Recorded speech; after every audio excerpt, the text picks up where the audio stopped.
அரிசி கழுவுறது இல்லைன்னா வந்து இந்த மாதிரி கறியை கழுவுறது. அரிசி கழுவுறது கூட ஓகே, இந்த கறி எதுக்கு கழுவிட்டு இருக்காங்க அப்படி தானே நினைக்கிறீங்க? இந்த கறியோட மகிமை உங்களுக்கு வந்து தெரியல. இது வந்து charcoal peel off mask ready பண்ணுறதுக்காகவும், அதுக்கப்புறம் வந்து ஆக்டிவேட்டட் சார்கோல் சோப் ரெடி பண்ணுறதுக்காகவும் இப்போ வந்து நம்ம இந்த சார்கோல் வந்து வாஷ் பண்ணிகிட்ருக்கோம். இதை வந்து ஃபஸ்ட்டு ஊற வச்சுருந்தோம். ஆக்டிவேட் பண்ணுற ப்ராசஸ் என்ன அப்படிங்கிறது சொல்கிறேன். இதை எரிய வைக்கிறது ஒரு பெரிய ப்ராசஸ்னால், இதை ஆக்டிவேட் பண்ணிவிட்டு இதுக்கப்புறம் அரைக்கிறதும் ஒரு பெரிய ப்ராசஸ் தான். எரிஞ்சதுக்கு அப்புறமா அதில் லெமன் ஜூஸு, அதுக்கப்புறம் ரோஸ் வாட்ரு, நார்மல் வாட்ரு இது எல்லாமே ஆட் பண்ணி ஒரு நைட்டு ஃபுல்லாக அப்படியே வந்து ஊற விட்டுருவோம். நல்லா ஊறினதுக்கு அப்புறமா தண்ணி போட்டு நல்லா கழுவிட்டு அதுக்கப்புறம் வெயிலில் எடுத்து காய வைக்கணும். இந்த மாதிரி காய வைக்கிறது தான் வந்து சார்கோல் வந்து ஆக்டிவேட் பண்ணுறது அப்படின்னு சொல்கிறது.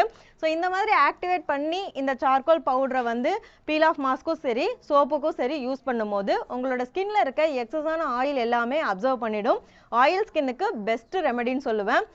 இன்னொன்று பார்த்தீங்கன்னா, பீல் ஆஃப் மாஸ்க் வந்து நிறைய பேருக்கு அந்த white head bad head remove பண்ணுறதுக்கு வலி இருக்கும். So peel off mask use பண்ணும்போது வலி இல்லாமல் உங்களுக்கு ரிமூவ் ஆகிறதுக்கு சூப்பரான ரிசல்ட் வந்து கொடுக்கறதுக்கு நீங்கள் வந்து activated charcoal peel off mask வாங்கி யூஸ் பண்ணுங்கள்.